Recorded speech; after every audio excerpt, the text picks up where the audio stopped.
In this video, I'm going to reveal more than 50 travel tips for your next trip to Europe, covering transport, accommodation, money and activities. You're not going to want to miss this advice. So, in case you can't tell from my accent, I am British. I grew up in London. I now live in the southwest of England, and I've spent a lot of time travelling through Europe. I've travelled to most countries in Europe by a combination of trains, which is my preferred way to travel, buses and the occasional flight, although I do try to travel overland where possible. So throughout my time travelling through Europe, I've put together some really comprehensive Europe travel tips. Generally, these should span over most of the continent. I've tried to avoid specific country travel tips where possible, and hopefully they will help you if you're planning a trip to Europe. So without further ado, let's dive into my top travel tips for Europe. There's about 50 or 60 tips here, so I'd recommend taking notes for your next European adventure. So first, let's talk when to go to Europe. I would really recommend avoiding Southern Europe in the peak summer months. So by peak, I'm talking July, August. Generally, June is okay, although it does start to get busier, especially later in the month, and September's okay as well. You could also visit in May or April or even October. Generally, you'll have quite good weather if you're sticking to Southern European destinations, and they'll be a lot quieter and also a lot cheaper as well. My next tip is to not discount visiting Europe in the winter. I actually have a travel blog all about Europe in winter. It's literally called europeinwinter.com. So I'd really recommend checking that out if you want any inspiration for places to visit in Europe in winter. Generally, if you're visiting Southern Europe, you'll get some sunshine, you'll get some mild weather, but we're talking maximum temperatures of 17, 18 degrees in places like southern Spain, southern Italy, and southern Greece. If you want to visit Northern Europe in the winter, I also really recommend it. I had some amazing trips to Iceland and Norway last winter, and it's cold, don't get me wrong, it's cold, but you get snow, you've got snow sports, snowy activities. Lapland is just magical, you can see reindeer. Iceland was incredible in the snow, it was absolutely beautiful, like seeing those geysers erupt from a frozen landscape was phenomenal. While it does get dark early, it also gives you the most incredible sunsets and sunrises, and it's very cozy as well. So definitely don't discount visiting Europe in the winter months. I'd also really recommend visiting places like Venice, Prague, Budapest, Paris. I'd really recommend visiting them out of season as well, just because it's so much quieter and just so much more relaxed exploring. In the peak summer months, seeing those cities is just stressful. So avoid July and August if you're going to south or particularly touristy places. Let's talk my top travel tips for transport. So I'd say the cheapest way to get around Europe is by bus. Flixbus is a really reliable European coach company. I've used them all around the continent, and actually they do run in the UK now, and at the weekend I'm getting my first international Flixbus from London to France, so stay tuned on this channel to see how that goes. Generally, Flixbus is really easy to use. They have a really good refund, cancellation and change policy, and you can do all of that through the portal on their website. However, my favourite way of getting around Europe is always going to be trains. Most of Europe has a really good rail network. Places like the Balkans aren't very well connected, and you will need to rely on buses if you're exploring that area of Europe.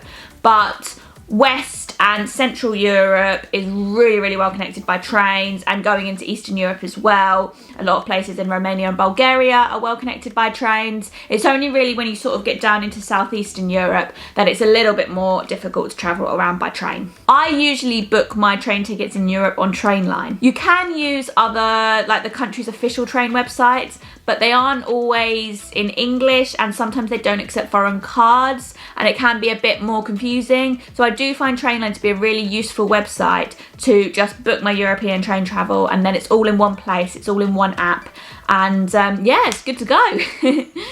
Trains can be expensive in some parts of Europe. In the UK, it's ridiculous. They are so expensive these days. In other parts of Europe, they're not too bad. I remember paying in Italy, when I was in Italy last summer, I think I only paid about 10 euros, I think, for a 3-hour train journey. So they're really not bad in other parts of the continent, but I would always recommend booking your tickets in advance for the best prices wherever you are. Flights can be very affordable in Europe, especially when you compare them to other parts of the continent. Carriers like EasyJet, Ryanair and Wizz Air all provide budget flights. These are absolutely no frills. You have an underseat bag and that's it. You have to pay extra for baggage, you have to pay extra for seat selection, you don't get any free food or anything like that, but they can be very cheap. They've gone up a bit in the cost of living crisis, but they're still comparatively very cheap compared to airlines in other parts of the world. However, I would advise always checking if you can do the journey by train rather than flying, because your carbon footprint will be much lower if you do so. And sometimes when you factor in getting to the airport, you know, hanging around at the airport, getting off the airport, waiting for your bags, etc., sometimes the time saving actually isn't that much. Personally, I don't always overland, but I overland whenever I have the time, just because I prefer it. Recently, I took all the trains from Switzerland to Austria and then back to London, and this weekend I'm actually travelling overland to Africa. So yeah, I always try and do overland transport where possible, but I know that some people don't have the same luxuries of time. So cheap flights are definitely an option, but I would also recommend just looking at other alternatives as well. So getting around in cities. I would always recommend using Uber or Bolt. So Bolt is sometimes used more than Uber in European cities, and it works exactly the same way. It's an app. You just go onto it, you say where you need to go to, and then it connects you with a driver. Really, really easy, really simple. Most places accept cards, so you just put in your card details and you don't have to pay cash or anything like that. So I would recommend always using those in European cities rather than hailing taxis. So if you're flying into Europe, I'd always recommend sorting your airport transport out in advance. To be fair, this is quite a good tip for wherever you are in the world, but I'd just recommend trying to avoid using airport taxis. And also do bear in mind that sometimes Ubers and Bolts aren't actually allowed to come to the airport.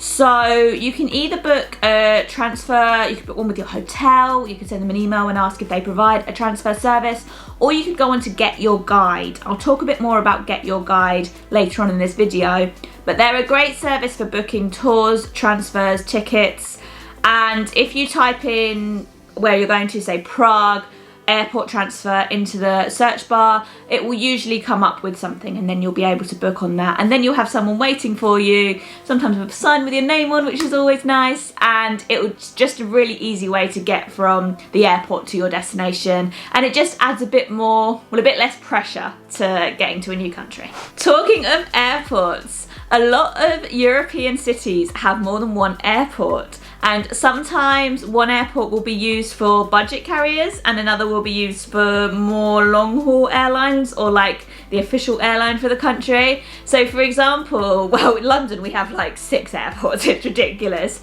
So if I'm flying long-haul out of London, then I'll usually fly from Heathrow or Gatwick, whereas if I'm flying with a budget carrier to a European destination, I'll usually fly from Luton or Stansted. So do double check which airport you're flying to and make sure you're aware of that. And this is especially important if you're having a layover or you've only got a short layover, because for some flights you do actually have to change airports. So do bear that in mind. Just be aware of where you're flying into, how far it actually is from the city, and look at your transport options before you book the flights ideally. When you're looking at transport in Europe, also be aware that sometimes we have strikes. We've had a lot of train strikes in the UK in the last year and a half or so, and I've seen them happen in France and a few other European countries as well. So just be mindful of that too. Just stay updated with the local news and just see if that's going to affect your plans in any way. In some cities you'll find they have weekly transport passes. These can work out cheaper, especially if you're staying in the city for a while. But it does depend on how much you're going to use the transport, how long you're staying in the city, and yeah, just sort of your style of travel. So weigh it up and see if it will work out best for you. Sometimes it's cheaper, but not necessarily always. And the last little nugget of transport advice that I have to share is consider ride sharing services. So I've only used this once, and I didn't use it when I was traveling solo. I probably would, but I do a little bit more research into it. But there's an app called BlaBlaCar, which basically connects you with people who are driving from A to B. So for example, if I was looking for a lift from London to Manchester, I might input it, and then someone who was driving from London to Manchester anyway would also input their details, and then I'd pay a small fee. They'd get a bit of money, but it was a journey they were making anyway, so they'd just like make a little bit of extra income there. And then I'd pay a small fee, usually like about the same as a coach, but coach is probably going to be more comfortable than a coach. So it's worth looking at, but like I say, I've actually only done this once in Portugal, and I wasn't on my own. So yeah, it's worth weighing up to see if you'd feel safe doing that if you're a solo female traveller. But definitely worth it for smaller groups as well. All right, let's talk visas. So double check if you need a visa for Europe. Generally, the Schengen countries have the same visa rules. So you get one visa and it does you for France, Italy, Germany, etc.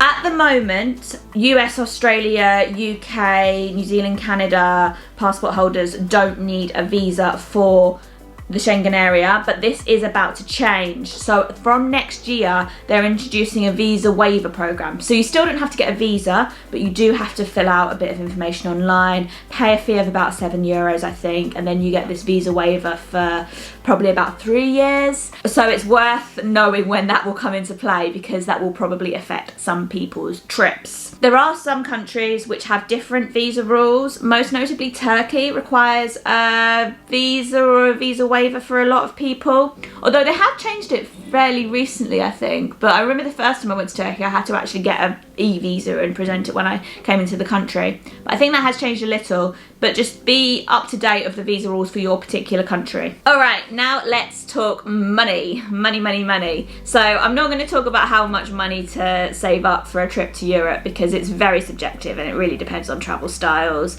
I've spent a grand traveling around Europe in a month, and I'm sure I could also spend 10 grand traveling around Europe in a month. So yeah, really subjective. But let's talk about a few ways to manage your money when you're in Europe. So my first tip is to get a fee-free card and pay contactless wherever you can. Now, fee-free cards are different wherever you are. I use a Monzo card, which is a UK company, and it works well in the UK. There's also Revolut and Starling in the UK, but I know the US has different cards, so know what your fee-free card is and get one before you go, and just pay contactless wherever you can. It's super easy. A lot of Europe is very cash-free. I went to Iceland and Norway and I didn't use cash once. Also in the UK, you really don't need that much cash. But in some countries, you might want to have a little bit more cash. Interestingly, in Germany, I've always found I needed a little bit of cash for some things. So do get a little bit of cash out, especially if you're in the Eurozone, because you can spend them in any Euro country and they're really easy to exchange. But don't carry too much on you. Honestly, you can pay for card for a lot of things, and carrying cash on you just gives you more chance of losing it. When you do take cash out, do not use Euronet ATMs. If you take one thing from this video, please let that be, do not use Euronet ATMs. They are a scam. They charge a huge fee to take money out, and they also have the worst exchange rate. Honestly, I do not know how they're allowed, but they're scattered throughout cities I've seen them in Germany, I've seen them in Poland, I think I've seen them in France. Honestly, they are scattered throughout Europe and they are awful. Please do not use Euronet ATMs. Now, while I say you don't need too much cash, that is true, but I would recommend always having a few coins for things like lockers and bathrooms. So on my recent Euro trip last month, I did need coins to pay for a locker in Vienna Hauptbahnhof, the central station. I needed a couple of euros to pay for that. And then a couple of toilets I saw, they were cash only as well, although it was increasingly common to be able to use my contactless card. My final money tip is to double check if the country that you're in uses euros or another currency. So quite a lot of countries in Europe, or in the EU I should say, do use euros. I'll put them on the screen here, but also quite a few do not. And when you're in these countries, I mean, sometimes you can use euros, but it's going to be a lot cheaper for you if you use their currency, because you'll get hit with exchange rates and all sorts if you try and use euros. So some examples are Poland uses the Polish zloty, Czechia uses the krona, I think, and I mean we use the pound, Norway uses the, ooh, this is a good quiz. Iceland I think is also called koruna. But yeah, basically a lot of countries do use different currencies. So don't just presume everywhere uses euros, and always make sure that you pay in the local currency, because otherwise you're going to end up paying much more. Alright, so now let's move on to health and safety tips. So safety wise, Europe is pretty safe, but do be careful in big cities. Pickpocketing is a big risk, especially in places like Paris, Barcelona, London. So always zip your pockets up, or have them in a bag somewhere that people can't easily put their hands in and take, because honestly, pickpocketing does happen quite a lot.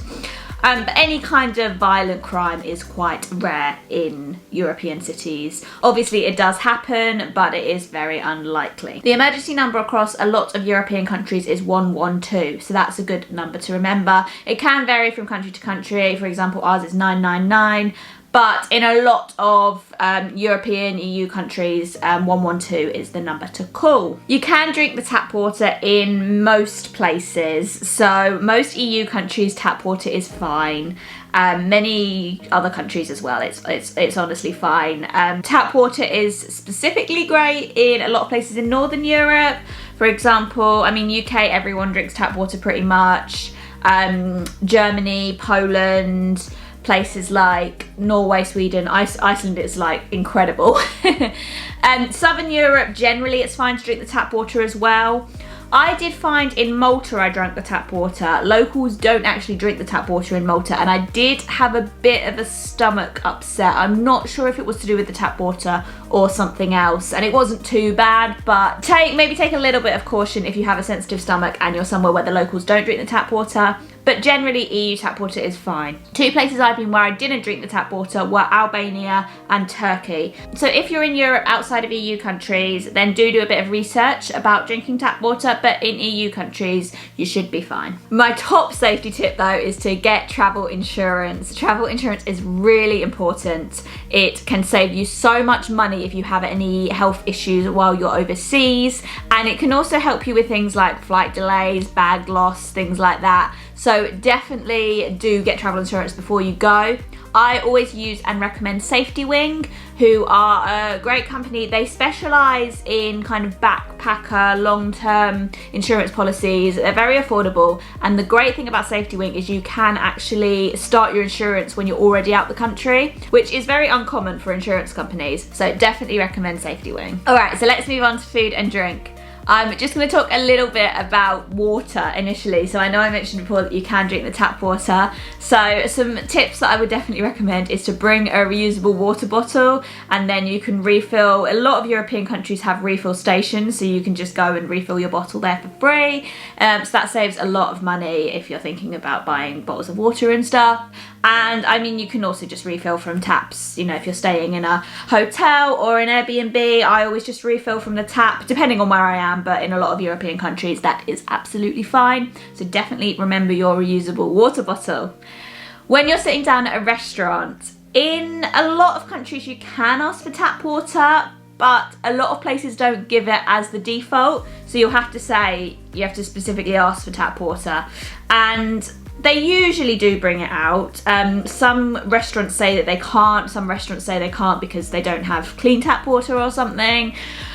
Sometimes it's true, sometimes it's not. It depends. I mean, I do think sometimes they say that because they want you to buy bottled water, but other times it is true. So I mean, you just kind of have to use your own discretion. In the UK, I'm pretty sure it's a legal obligation in the UK that restaurants have to provide you with drinking tap water for free. So if you're in the UK, definitely just ask for tap water. I can't speak on the legalities of it in other countries because I don't know all of that inside out. But yeah, I do know in a lot of countries, if you ask for tap water, they will give it to you. But sometimes you do have to ask for it. And if you just say water, then they'll bring you a bottle and you'll have to pay for that. And speaking of asking for water in restaurants, in a lot of European countries, not all, but a lot of European countries like France, Spain, Portugal, Switzerland, I think even Germany, yeah, a lot of European countries, they will ask you if you want water with gas or without gas. This basically means sparkling or still. In the UK, they don't ask you that. In the UK, if you ask for water, they bring you still water. Usually tap water, to be honest, but sometimes you have to specify. But yeah, they will ask you if you want sparkling or still water, so you do have to specify that as well. And on a little water food tangent, some restaurants in Europe, they will bring water and bread to your table. If you eat these, you will have to pay for them. So be careful. Basically, if they bring these to your table and you don't eat them, you don't pay. It's a real waste, to be honest, because I doubt they transfer them from table to table, but sometimes they do just bring them. So just be careful of that. If you're not sure, there's no harm in asking. You know, I know it will make you look like a tourist, but they'll know you're a tourist anyway. So you can just ask, like, is this included or do I have to pay for this? All right, so as well as a reusable water bottle, I would also recommend bringing a reusable coffee cup. A lot of cafes in Europe have incentives if you bring your own reusable coffee cup and you're not using their non-reusable, sorry, like plastic or paper cups. So I definitely would recommend bringing your own, especially if you're into that daily latte. Tipping culture, and tipping isn't that common in Europe, honestly. Definitely don't need to tip 15 to 20%, like really don't. And often you just round it up. UK they're getting a bit more tippy, if that makes sense, in the UK. But honestly, restaurant staff are still paid the same as staff who work in shops and you know, that kind of thing. Like, I've done both jobs and my restaurant job was infinitely more enjoyable. While I don't not recommend tipping for good service, it is very much for good service. Like, please don't feel like you have to tip, and that is the case for everywhere in Europe. I would always recommend avoiding restaurants right in the tourist areas. These are going to be overpriced and they probably won't be the best food. It does take a bit more research to find it, but what I would recommend the most is to find restaurants that are full of locals, because you know that will be the best food. I would also really recommend picnics. There are plenty of grocery stores selling like really great European food, like great breads, cheeses, fresh fruits and vegetables, and that's great for picnicking. I recently did a really nice like little solo picnic in Paris, just sitting under the Eiffel Tower, and I think I paid about £18, which is about $21, $22 for a stick of bread, 4 cheeses, 2 bottles of wine. This wasn't for my solo picnic, I took those home, and this little like salad. And yeah, I paid 20 quid for that. So actually my dinner out of that was probably about £4. So you can save a lot of money by doing that, and especially if you're visiting Europe in the summer, there's loads of really nice landmarks to just chill out at, enjoy, and yeah, it's good food in the supermarkets. When you are shopping, I would recommend bringing your own bags. So bring a tote bag with you or similar that you can just like stuff in your case when you're not using. This is because a lot of supermarkets in Europe do charge for bags, and also it's just better for the environment. When you're booking accommodation, I usually book accommodation on booking.com. I would recommend avoiding Airbnbs in some cities. Some cities in Europe have actually banned Airbnb because it was causing a lot of damage to local economics. People were buying apartments, like really prime city centre apartments, and then not living in them. So I would recommend avoiding Airbnb if you can, but it isn't always possible, and I do understand that. But do look on booking.com and see what you can find there. Be mindful if you have accessibility concerns, because a lot of hotels in Europe have sort of small, sometimes spiral staircases, and they are not always that accessible. So if that is a concern for you, then do contact the hotel before you travel there, just to double check that you'll be able to use it. Okay. Also, do check for aircon. We don't always have aircon. In the UK, we rarely have aircon. and our summers are getting hotter, so it can be very warm inside some of our buildings and hotels. They're made to keep heat in, and then the weather changes and then they keep all the heat in. And places in Southern Europe will usually have aircon, but not always actually, and places in Northern Europe may well not, so if you really need aircon, then yeah, do check. Let's move on to some tips for activities and sightseeing and things like that. So the first thing that I would really recommend to do is walking tours. So many countries across Europe have free or tip-based walking tours, and these are the best way to get to know a city. You basically just walk around with a guide, they show you different aspects of the city, and it's always really interesting. You'll learn a lot about history, and the idea behind it is that it is free, but you have to, well, you tip what you think the tour was worth. The guide, they work as freelancers and they still have to pay the companies a fee, so do make sure you tip them some money, otherwise they'll be out of pocket if everyone didn't tip them. But generally it is meant to be sort of you pay what you can afford and what you think the tour is worth. I usually tip around 10 euros for these tours, depending on the guide and how big the group is and stuff. I might tip a little bit more or a little bit less, but around 10 euros is quite a good benchmark, I think. For other tours and activities, I would really recommend using Get Your Guide. Get Your Guide is a great website that works with tour operators across the world, but it's especially popular in Europe. And you can book guided tours, you can book day trips, you can book tickets to famous places like the Sagrada Familia or Westminster Abbey or places like that. So I would really recommend checking out Get Your Guide and planning your activities on the website, which is quite a good thing to do. Another thing that is really good to do in different cities is food tours. So we recently did a food tour in Malaga, and it's a really good way to get to know the city in a more kind of chilled out setting. Like you'll go from place to place, try some food, maybe try some wine, and yeah, you have a local guide so you can chat to them, ask them questions, but it's not as sort of rigorous as a history tour. So definitely would recommend a food tour, and there's loads of them on Get Your Guide. Just type in whatever city you're going to and food tour and you should find it. Another thing I'd recommend doing is trying to do different activities in different cities. So if there's like one cathedral you really want to go to, say you really want to go to Barcelona and see the Sagrada Familia, I'd recommend maybe not seeing every single cathedral in every place you go to up till that point, just because you might get a bit jaded for that particular type of activity. So I'd recommend looking at where you're going, looking at your priorities for each city, what you really want to see, and then working out sort of how you can see a variety of attractions on your trip. Another great activity, which I love, although I went on a really bad one in Reykjavik in Iceland, but it's a hop on hop off bus tour, and these are great because they're not too expensive. You can book them on Get Your Guide again, and you just basically sit around, listen to a commentary, and it takes you around all the sites. And what I really like doing is getting on, sitting on it, going around in a loop, and then going around in another loop, and then actually getting off and seeing things, and it really gives you a good like bearing of the city. I would recommend booking any popular attractions in advance, especially if you're in the busier seasons. This means you can like skip the line, and you can just guarantee that you have a ticket. Again, it sounds like an ad for Get Your Guide, it's not. I use them all the time when I'm traveling, and I really like them. But again, you can do this on Get Your Guide. I'm gonna put a link to Get Your Guide in the description. It will be an affiliate link,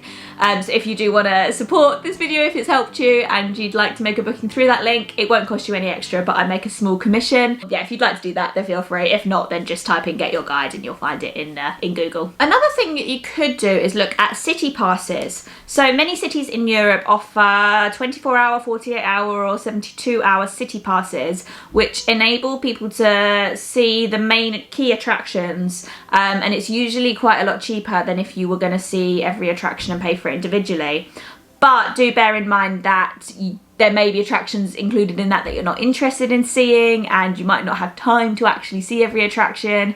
So it's like the travel cards, like sometimes it's worth it, sometimes it's not. It really depends on your unique situation. And my last tip for attractions and sightseeing is that remember, a lot of museums are closed on Monday. This doesn't mean every museum is, but in the smaller cities, a lot of museums are closed on Mondays. So I would recommend any museums, check when they're open, check if they're closed on Mondays, and maybe scheduling your museum day for another day of the week. So let's talk about some language and culture tips.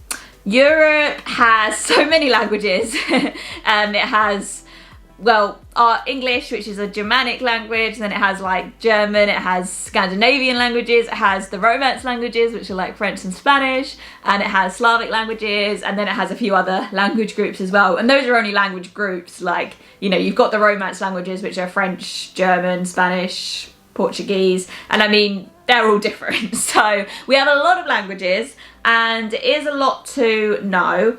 But I would recommend, if you're traveling to a country, to try and learn hello and thank you in the local language. You will probably meet people who can speak English, but it's always very respectful to say hello and thank you in their language. I find if you show people that little bit of respect by learning a couple of words in their language, it always makes them more happy to help you. So I would really recommend doing that if you're traveling anywhere, but especially in Europe, where we do have so many different languages over a very small space. If you're in the more Catholic countries, or the more generally religious countries, some businesses might close on a Sunday. I mean, we're not a religious country in the UK, but we even have this in the UK. Our shops, like our big superstores, close at 4 p.m. on a Sunday, as opposed to like 10, 11, midnight on the rest of the week. A lot of shops in places like Spain and Italy are closed on Sundays. So if you are anywhere on a Sunday, I would recommend just keeping an eye on it and just making sure you've got everything you need on Saturday. All right, so let's talk about essentials to pack. Now, this isn't a Europe packing list. I could go on and on and on, but there are a few things that you should definitely consider packing. One is a day pack. So this is like a rucksack that you can just, you know, a small rucksack you just put on and you just put your stuff for the day in, and really, really useful. I don't know why I didn't bring one on my last trip around Europe, but I didn't, and I just had a tote bag and my shoulders were aching by the end. But if you have a good day pack, I recommend Osprey day packs. They are like padded, and yeah, they're just a lot more comfortable to wear. And also make sure you have a pair of comfortable shoes. Make sure these are a pair that you've worn before and you've walked around in before, and you know you'll be able to walk around all day and your feet won't feel too bad. This is because European cities are very walkable, and in a lot of European cities you can't really, well, there's good public transport, and you definitely can get public transport from A to B, especially in the bigger cities, but when you're in old towns and stuff, you will find yourself walking quite a lot. Bring the right adapter, maybe even bring a multi-country adapter.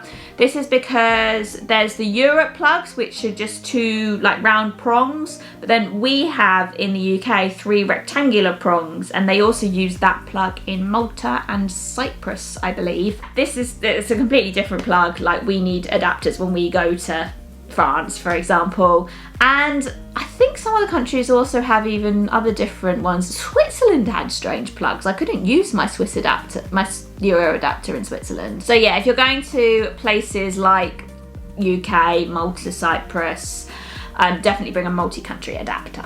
Alright, so we're nearly finished. I just have another couple of just random tips to finish off.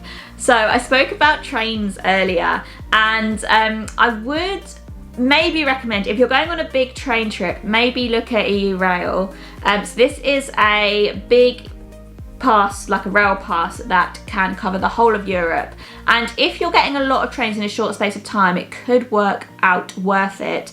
Although there are a lot of caveats to it. You do need to be quite organised. You need to reserve your seats. Some night trains you need to pay a surplus for. So it may or may not be worth it, but it's definitely worth checking out at least, just to see if that's something that interests you. And my last tip, and I think this is quite a good one to end on, is to not try and do it all.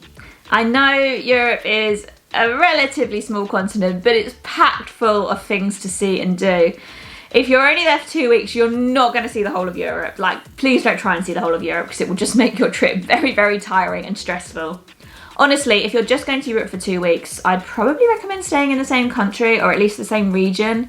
Like, you could definitely see a few things in Germany and France, for example, in 2 weeks. But I wouldn't recommend trying to go from Germany to France to Portugal to Greece. Like, that would just be very tiring. Stay specific. Try and stay fairly local if you've not got that much time, and yeah, just don't pack everything in. And also try and plan your routes, like, so they go in a line rather than go like all over the place. While it does look close on a map, there's a lot to factor in. There's traveling from A to B, there's tiredness, there's issues that can arise. So definitely just stick to smaller areas or even just one country. Obviously, if you're going on a multi-month trip, you'll be able to see a lot more. But yeah, it really depends on how much time you have. And you can always come back. Europe's not going anywhere. So I hope these tips have been helpful.